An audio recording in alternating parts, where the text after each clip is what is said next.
evening, ladies and gentlemen, and I welcome all of you back to another Rage video where tonight, ladies and gentlemen, National Anthem reaction time once again. Because, ladies and gentlemen, we go from the oceanic continent to Southeast Asia, where we are going to explore the national anthem of Cambodia.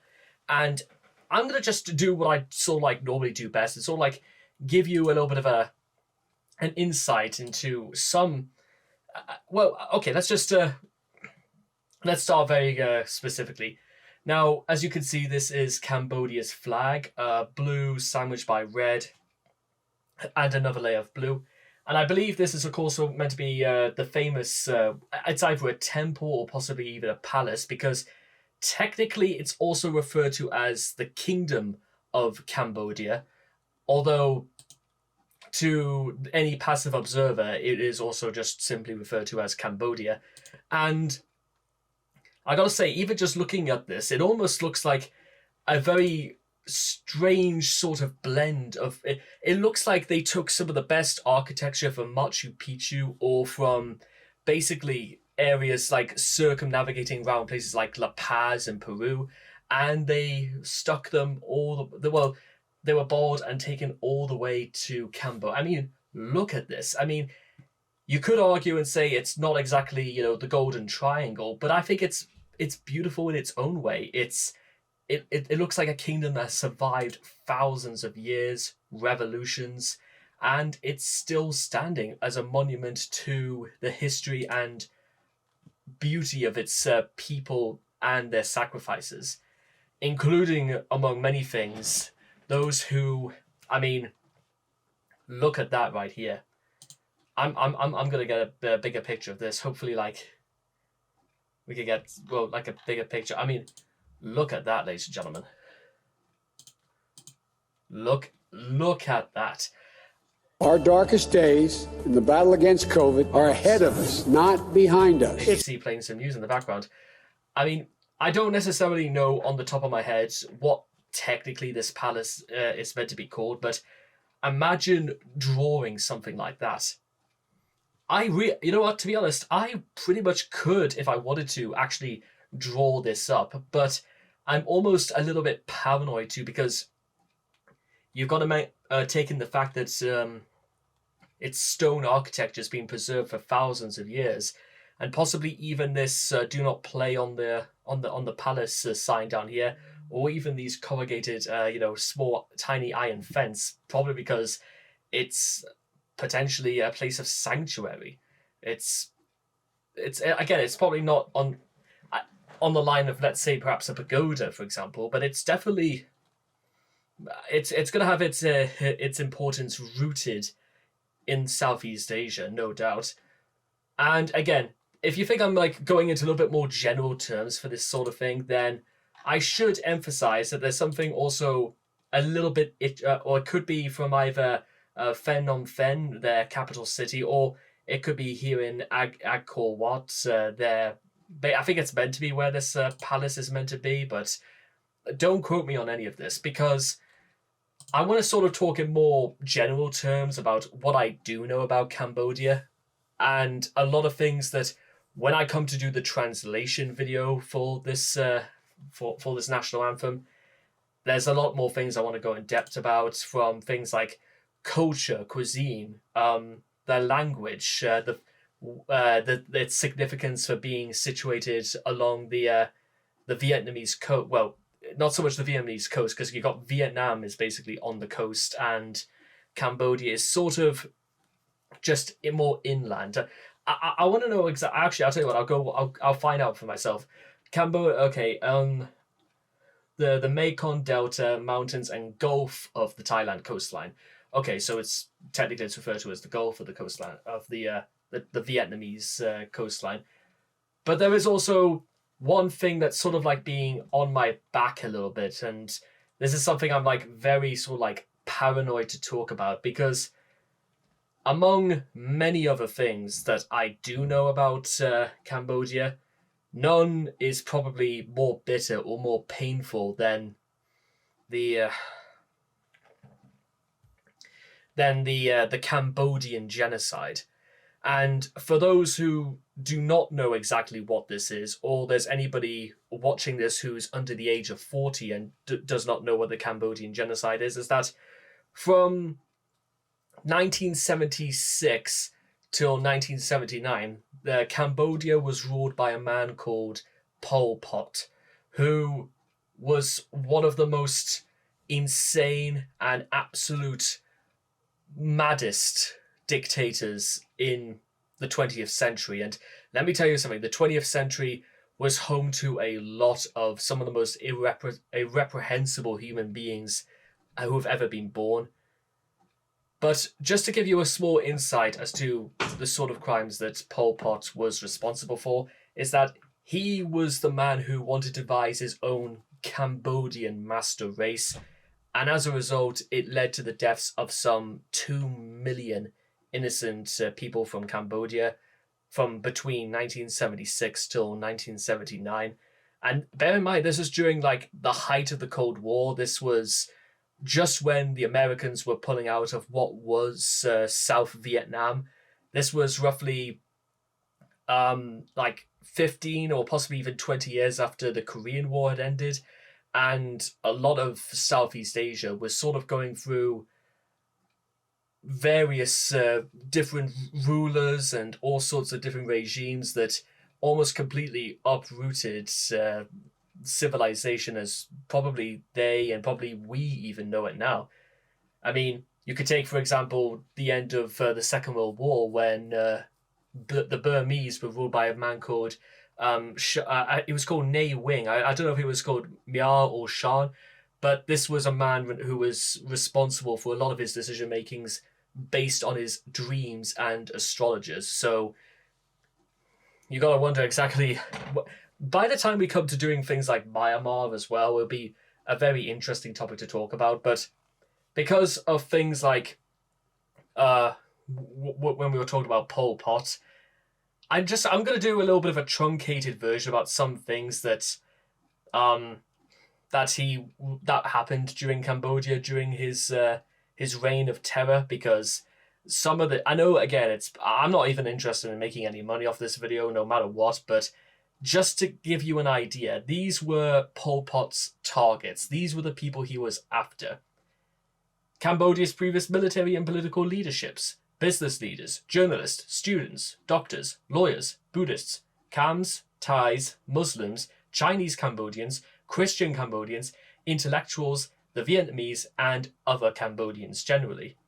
And their method of attack was something according to the following: genocide, classicide, politicide, ethnic cleansing, extrajudicial killings, torture, famine, forced labor, human experimentation, forced disappearance, deportation, crimes against humanity, and communist terrorism.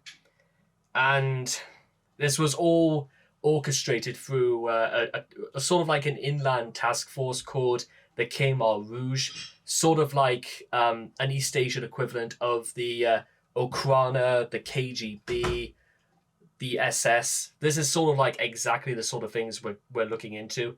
And it was a large part as well that the Khmer Rouge had been supported by the Chinese Communist Party and their Chow Mao Zedong.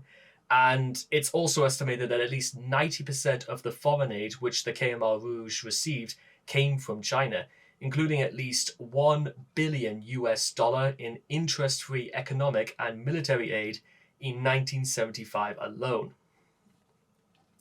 You're talking about the Cambodian, Pot more than anything, and the Khmer Rouge receiving $1 billion from the Chinese for the motives of basically turning Cambodia into a police state, a dictatorship, and something that would make the reign of terror look like a drugs bust. I'm not kidding when I say, I mean, just reading that.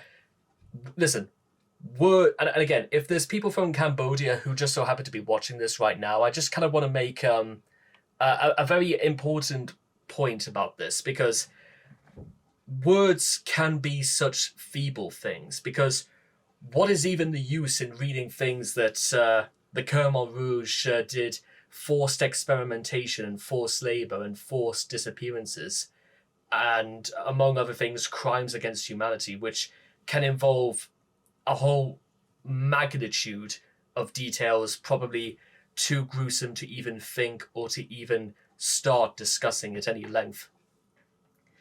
But it's the sort of thing that your mind can just sort of trace over and register nothing. But yet, for the Cambodians themselves, you've got to wonder what a wealth of misery this can cover. In fact, not misery, torture. It speaks to the idea that it would be far easier to be dead than it would to be alive. Because supposing you were growing up in Cambodia during the mid to late 70s. How could you live your life like that? Yes, again, you could be saying to yourself, the genocide only happened for 4 years. A genocide lasting as long as 4 years. I mean, there will probably come... And listen, I've seen the movie The Last King of Scotland, and I did a little bit of research about Idi Amin shortly after the movie, because the movie was basically about Idi Amin. And I can't even begin to fathom, like, the depictions of torture and of everything else mentioned. And I don't necessarily know 100% what Cambodia is like today, but it's surely got to be better than that. Nearly 50 years on, how can... You know what I mean?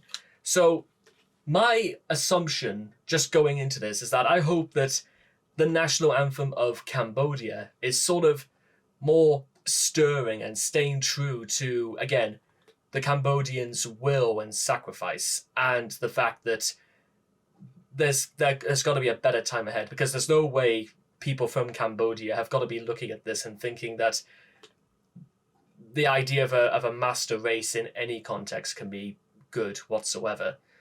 But at the same time, again, one thing you've got to be very careful is that I'm saying that from the point of view of somebody from the West, somebody from England, someone from nearly 15,000 miles away. What good are my words in this context? Do you really think that's going to make much of an impact? I don't think so, or I simply would never know. But what I can say, ladies and gentlemen, is that let's see what the anthem is all about. So, please stand and rise for the national anthem of Cambodia.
And that, ladies and gentlemen, was God.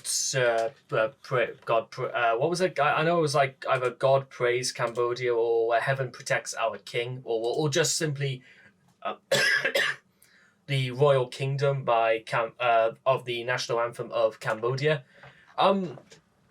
So one of the very interesting things that suddenly comes into mind is that this is actually probably the first national anthem I've certainly done that actually goes into quite a lot of depth about.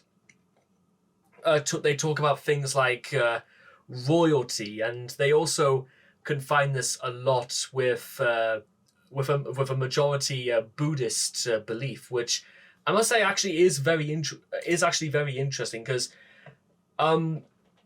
the only real things that I certainly do know a lot about Buddhism is the fact that I've got a very good friend who lives down south who worships Buddhism, and I heard there's also a lot of things involved in Buddhism that involves finding peace and making friends, and it's a lot about almost cleansing the soul of wrongdoings and making peace with yourself to make peace with. There's a lot of philosophy, and there's actually a lot of very interesting ideas that, when you think about it for like a couple of minutes, they make sense, and they would make sense to anyone who absolutely detested Buddhism. And that's also one of the very special things I've always thought about whenever it comes to talking about religion in a lot of these sort of videos, is that whether we want to accept it or not, it is what they've chosen to believe in.